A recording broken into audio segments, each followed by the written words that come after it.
অর্থনীতি প্রথম পত্র 2026 এবং 27 সালের যারা পরীক্ষার্থী আছে তাদের জন্য মাস্ট বি ইম্পর্টেন্ট পার্টগুলো বাছাই করা হয়েছে, যে এই অধ্যায়গুলোর মধ্য থেকে 100% আপনার 7টা সৃজনশীল কমন পড়বেই। আপনি যদি দেখেন প্রথম পত্রের প্রথম অধ্যায়টা হচ্ছে যে মৌলিক অর্থনীতির সমস্যা এবং সমাধান। এটা হচ্ছে অন্যতম একটা গুরুত্বপূর্ণ। এখান থেকে ধনতান্ত্রিক পড়া অথবা সমাজতান্ত্রিক অথবা ইসলামতান্ত্রিক বিষয় নিয়ে আলোচনা করা হয়েছে। এখান থেকে প্রশ্ন আসার সম্ভাবনা প্রায় 70%।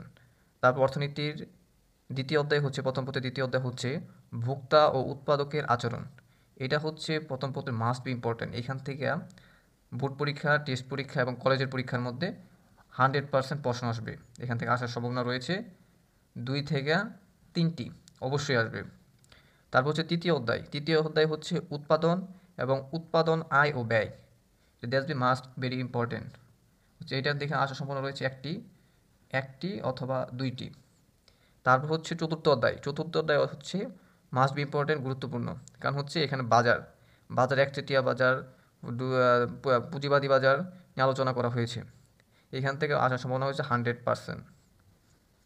তারপর হচ্ছে অর্থনীতির নবম অধ্যায় প্রথম পত্রের, সেটা হচ্ছে সামগ্রিক আয় ও ব্যয়। বলতে গেলে এটা হচ্ছে মাস্ট বি ইম্পর্টেন্ট, গুরুত্বপূর্ণ।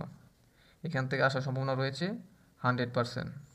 যদি 1000% মধ্যে 1000% আসবে, সমস্যা নেই, এখান থেকে আসবেই।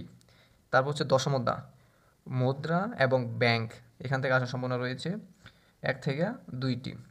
আপনি যদি দেখেন এখানে হচ্ছে একটি, এখানে হচ্ছে ধরুন 2টি ধরলাম, এখান থেকে ধরেন 1টি ধরলাম, কয়টি হলো 4টি।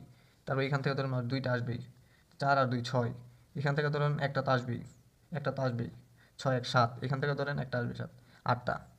এই যদি আপনি এই 6টা অধ্যায় পড়েন, এখান থেকে 8 থেকে 9টা, অনেক সময় 10টাও পড়তে পারে কমন, এবং যার পরিপ্রেক্ষিতে বলা যেতেই পারে এই সাজেশনটা কলেজের আপনি বার্ষিক বলেন বা এইচএসসি 26 অথবা 27, 26 আছে তাদের টেস্ট পরীক্ষার মধ্যে অবশ্যই আসবে, এবং কলেজের পরীক্ষা তো দেখছেনই কোন কোন অধ্যায় থেকে আসছে, এবং 27 বেসের জন্য ভেরি ইম্পর্টেন্ট।